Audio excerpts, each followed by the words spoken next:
घरचे काय घरी काय लिहिलंय?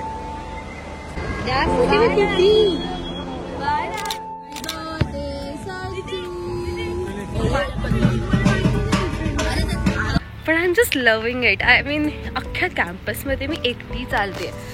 मी खरं सांगेन, खरंच मी खूप मिस केलं या घराला. आणि पहिले तर I am super excited to go to my room. आणि माझा रूम आता आम्ही निघालोय सगळे एअरपोर्टला. आणि संचूचा बर्थडे केक पण घेतला. बघितलंच नाही, कोणाला माहितीच नाही. एवढे मंद बॅग घेऊन कुठे जातात. केक पण आम्ही तिथे संचूचा बर्थडे सेलिब्रेट करू. आणि मी तशीच पळणार आहे कारण मला वेळ खूप कमी आहे. 3 तासच भेटणार आहे जर मी 12ला पोहोचली तर. काही मला सॉक्स 3 तासच पाहिजे. काय दिलंय बिचारी ग जाड्या तर इथे रॅफू आहे. आणि इथे आम्ही लगेच ठेवून दिलेत दीदीच्या बॅग. दीदीच्या गाडी ते गणपती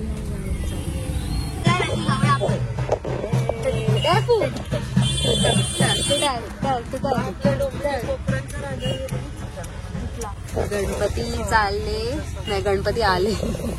गणपती आले, बाप्पा आले ना.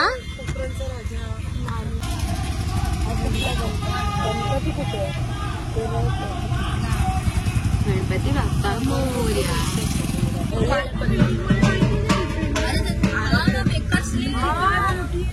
आज जेव्हा मी एअरपोर्ट बघते, आय वॉज नॉट रेडी. असं वाटत होतं की परत युटर्न घेऊन घरी जाऊ. पण हिअर वी गो. फायनली तो दिवस आलाच. तर गाईज माझा बर्थडे आहे आणि सबू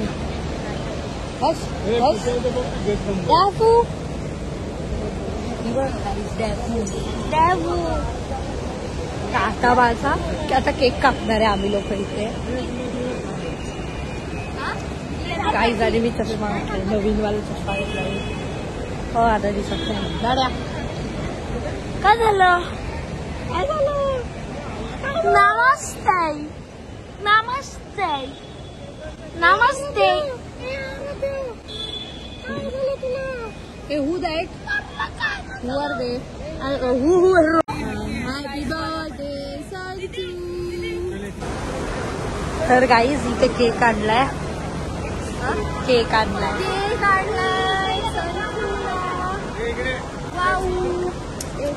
वाह रफू.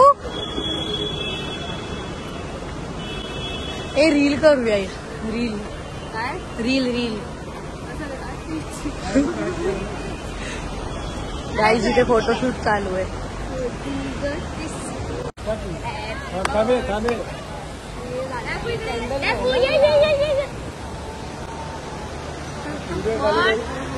अरे मला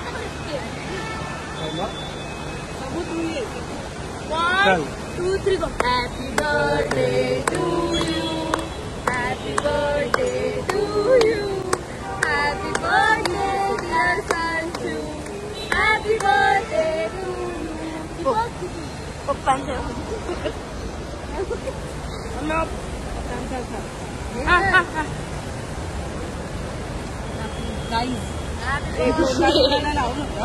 तोंडाला लावतो बघ. बॅगेवर पडलो. बोल बोल मी त्याच्या बोल. काही आज मला बर्थडे आहे. नीट बोल ना. आणि मी ते एअरपोर्टला केक कापतो. एअरपोर्टला काय आली ते का? तिला सोडायला. अरे नीट काय ना तिच्या पप्पा मी संजूला थोडा केक हिला पकड, मला भरू दे तिला. हे बघ गड्डा बघा. ए नको थोडंसं. नाही नाही खाणार. आणि कोण एवढं गोड गोड आहे दिसतं नुसतं.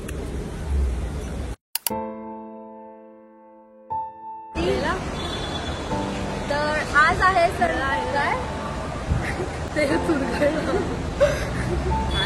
तुला दिलंय ते वाचन दाखवा आम्हाला. इथे इथे अच्छा ते मला बर्थडे दीदी चालली आहे US ला आणि संचीचा बर्थडे पण आहे, तर त्या निमित्ताने संचीने ग्रीटिंग बनवलं. काय लिहिलंय?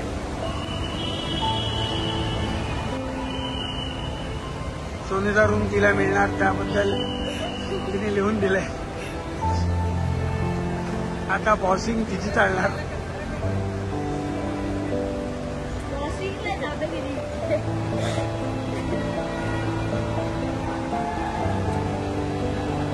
काय लिहिलंय आम्हाला वाचून दाखव.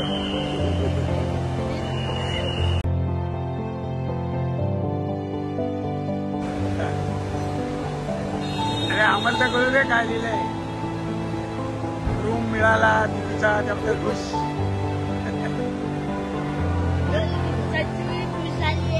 आणि दिदी खुश झाली आहे म्हणून त्या खुशीमुळे खुशीच्या आसू निघत आहेत. अरे रडते काय घरी काय लिहिलंय आम्हाला दाखव लोकांना काय लिहिलंय. का रडते ते लोकांना कळेल ना. मी वाचून दाखव. वाचून नको दाखव. मी वाचतो काय I am writing this to let you know how much you mean to me. You are truly the best and the prettiest Didi I could ever ask for. I am so thankful to you for always being by my side. Especially when I was unwell and hospitalized. Thank you for always standing by me, supporting me and helping me through every time. I promise I have do my best not to disappoint you, and I feel blessed and grateful to have a sister like you. I am going to miss you so much. I love you. From your खास संचिता. हे कशात बघून लिहिलंय? मी स्कूलमध्ये लिहिलं ते आणि मग घरी आल्यावर अच्छा काय अभ्यास आहे हे लिहायला सर फ्री पिरियड होता. गुगल मध्ये नाही ना बघितलं AI ला. नाही स्वतः लिहिलं तिने मनाने. मी असंच म्हटलं हे तिथे ना तिथे. अरे तिथे जा ना. एडी आहे हा. एडी बघा ही बघा ही एडी आहे. करून जातो हा. एक गंडा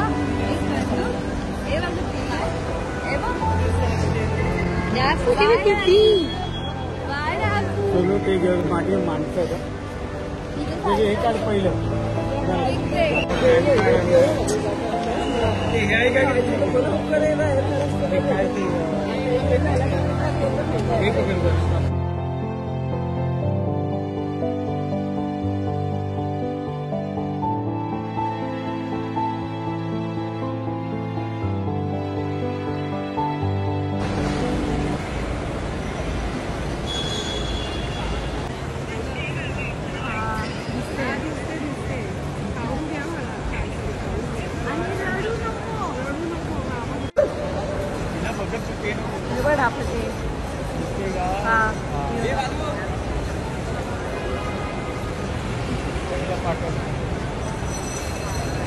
बाय बाय बाय. जास्त टाइम मिळला. लास्ट टाइम मी जेव्हा एअरपोर्टवरून निघालेली मी अजिबात रडली नव्हती आणि ह्यावेळी जेव्हा जात होती तेव्हा अश्रूच थांबत नव्हते. माहीत नाही का आपण हे 4 महिने ना फक्त 4 दिवस झालेत असंच वाटत होतं. माहीत नाही का आपण ह्यावेळी मी खरंच रेडी नव्हती परत जायला. एक गंमत म्हणजे जे माझ्यासाठी सुद्धा खूप शॉकिंग होतं आणि ॲट द सेम टाईम खूप इमोशनल मोमेंट होता ते म्हणजे जेव्हा चेक इन होत होती माझ्या बॅगची आणि तेव्हा आपल्याला ना एका लाईनमधून जावं लागतं. आपली सुद्धा चेकिंग होते. तिथे एक मॅडम मला भेटल्या आणि त्या म्हणाल्या की तू का रडतीयस आणि तू अजिबात रडू नको. तू हे जेही करते ते खरं तर तुझ्या फॅमिलीसाठी करते आणि they will be proud of you. आणि मला असं वाटलं एका क्षणात मला ना देवबाप्पाने कोणाला तरी पाठवलं हे समजवायला. कारण मी जी रडत होती त्यांना बघून मी अजून रडायला लागलेली. जेव्हा तुम्हाला वाटतं की तुम्ही एकटे आहात तेव्हा तुम्हाला खरं स्ट्रेंजरच्या रूपात कोणीतरी भेटूनच जातं. माझी रडून ही हालत झाली आहे. मी कंटिन्यू रडते आहे. 1 मिनिट पण थांबली नाही आहे. आणि मला काहीच समजत नाही, एवढं रडायला येतं मला, आवाज बसलाय पूर्ण. लाईफमधलं थ्रिल काही कमी होत नाही हे तितकंच खरं आहे. मी फायनली फ्लाईटमध्ये बसली. आता जो नेक्स्ट लेओव्हर होता, म्हणजे नेक्स्ट स्टॉप होता, तो होता लंडनमध्ये. आणि मग लंडनवरून मी जाणार होती डेट्रॉईट एअरपोर्ट, म्हणजेच USA. मी थोडी ना पब्लिकली व्लॉगिंग करायला शाय आहे, म्हणून मी मोस्ट ऑफ द व्लॉग्स माझे व्हॉइस ओव्हरमध्ये कन्वर्ट करते. सो तुम्हाला सुद्धा माझ्यासोबत मजा येईल. आय होप तुम्हाला हा व्हॉइस ओव्हर आवडत असेल. मी पूर्ण फ्लाईट मुंबई टू लंडन अजिबात काही खाल्लं नाही. आय मीन ऑप्शन नव्हते असं नाही, 2दा मील्स असतात फ्लाईटमध्ये, पण I was feeling very six. I mean तुम्ही जर लास्ट ब्लॉग बघितला असेल किंवा तुम्हाला माहीत असेल तर मी ॲडमिट होती. मी स्टील रिकव्हरी मोडमध्ये आहे आणि मी अजूनही रिकवर झाली नाही आहे, पण आय वॉज नॉट फीलिंग अजिबात वेल. आणि घरचे पण थोडे टेन्शनमध्ये होते, कारण मी अगदीच बरी नव्हती होत आणि मी तशीच निघालेली USA.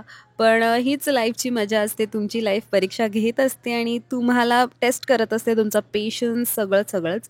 तर this was the moment for me. मी अजिबात, मला असं वाटत होतं की कधी मी उतरते ह्या फ्लाईटमधून आणि मला माझा नेक्स्ट स्टॉप येतो आहे, कारण माझा ह्या फ्लाईटचा एक्सपिरियन्स खरंच काही चांगला नव्हता.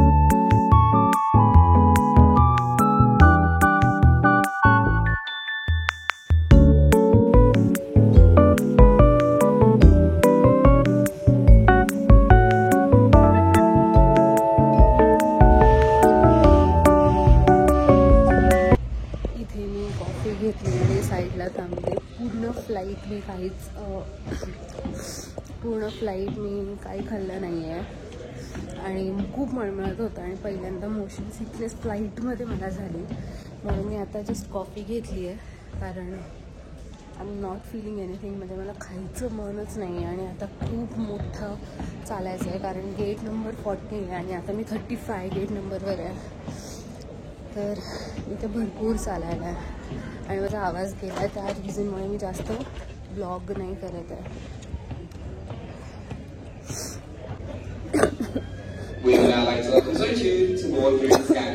बोर्डिंग स्टार्ट केली आहे आणि पूर्ण फ्लाईट मला मोशन सिकनेस होत होतं, तर आवाज पण पूर्ण बसला आहे आणि जेन्युइनली डोंट नो, माझं पूर्ण थोबाड पण असं झालं, उतरलं आहे पूर्ण. पण आत्ता बोर्डिंग सुरू झाली आहे, सो आता मी निघते आणि आता डायरेक्ट आपण भेटूया USA. फायनली एअरपोर्टला तोंडही धुवायचं होतं, पण माझी हालत एवढी बेकार होती की मला ना फक्त जाऊन बसायचं होतं आणि पाठ पण एवढी दुखत होती त्या फ्लाईटमध्ये. पण गुड एक्सपिरियन्स आणि this is life. I mean तुम्हाला कुठे जायचं असेल तर you have to leave everyone आणि मूव्ह. इट्स व्हेरी टफ आणि खूप हार्ड पार्ट होतं ह्यावेळी माझ्यासाठी सगळ्यांना सोडून येणं, पण this is life. So let's go.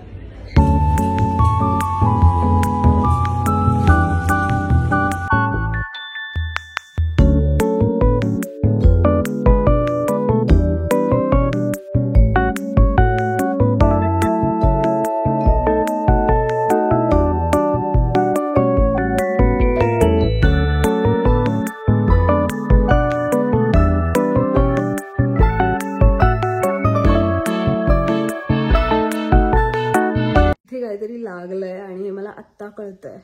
Anyways इथे लागलंय पण ते पुसलं काय नाही जातंय का, काय झालंय? Anyways I am finally home आणि आय नो खूप थकली आहे.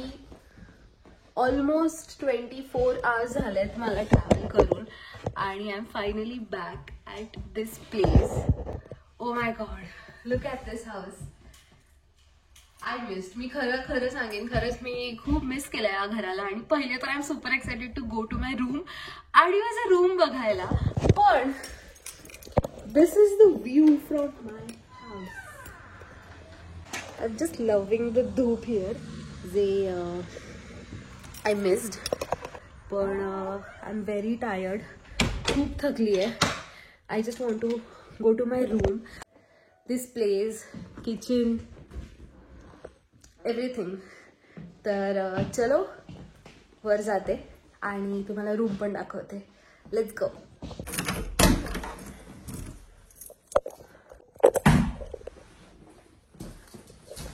Finally I am back room मध्ये आणि लुक ॲट दी सुना रूम.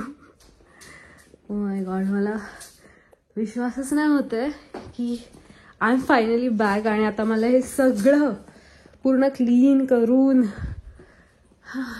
It's a task. कपाट, माझ्या गोष्टी, आय मिस देम आणि आय एम व्हेरी म्हणजे मला माझ्या गोष्टी खूप आवडतात. आणि लुक ॲट दिस कपाट, माय जॅकेट, माझ्या गोष्टी. आता तर मी अजून गोष्टी आणल्यात इंडियावरून आणि मला ते सुद्धा लावायचे आहेत. आणि माय बॅग, हो मी एवढी पागल झाले की माझ्या बॅगवर एवढं जड वजन आहे ते मी ठेवलं नाही आहे. My keys, my book. माझ्या जो थकवा होता तो माझा निघून गेलाय after seeing this my room आणि just loving it. Oh my God, look at this. मी एवढी रडली एअरपोर्टला की तुम्हाला विश्वास नाही होणार आहे. मी एवढी रडली एअरपोर्टला कारण I just don't want to leave home, I just don't want to leave people. मी खूप भयंकर रडली असेल. म्हणजे मी पहिल्यांदा येताना एक अश्रू नाही काढला त्या मुलीनी, ती मुलगी आता रडत होती या टायमाला. आणि it was not easy to leave everyone आणि कम. मी खूप फ्लाईटमध्ये मी अमेरिकेत जी लंडन टू अमेरिकाची फ्लाईट होती त्याच्यात पण मी रडत होती आणि मला खूप इमोशनल झालं कारण I miss every single person. आणि मी जे व्हिडिओज बघत होती खूप रडायला येत होतं. पण आता वी आर बॅक आणि this is to all my people जे वॉच करते, जे चॅनल बघतायत. It's the new beginning, new me. Hopefully आपण मागे जसं स्ट्रेस होतो, खूप गोष्टी झालेल्या, ते होपफुली ह्या सेमिस्टरला नाही व्हावा. प्लीज माझ्यासाठी प्रे करा की हा सेमिस्टर खूप स्मूथ जाऊ दे आणि खूप चांगला जाऊ दे. मी जरा उघडते आणि विश मी खूप खूप खूप चांगलं सगळं होऊ दे. तर आता चला मी रूम आवरते आणि आराम करते कारण खूप थकली आहे, झोप नीट झाली नाही. डार्क सर्कल्स तुम्ही बघू शकतात. सो लेट्स गो.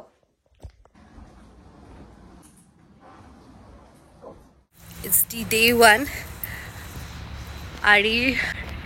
1 आणि मी जॉबला चालली आहे. I am super excited. सर्दी सुरू आहे, इथे टिश्यू घेऊन आहे. पण I am just loving it. I mean अख्ख्या कॅम्पसमध्ये मी एकटी चालते. There is no one in the campus. आणि लुक ॲट द सनसेट बोलते, sunrise. I am just loving it. Everything it's so perfect here. आणि ना खूप खूप बरं वाटतं आणि I am pretty excited. Me let झाली आहे थोडी, म्हणजे मला लेट व्हायला आवडत नाही जॉबवर. आहे मी खूप लवकर निघते जॉबवर, सो टायमावर पोचीन. तर लेट्स गो. आता मला 1-2 चढ दिसली आहेत स्टुडंट्स, तर लेट्स गो.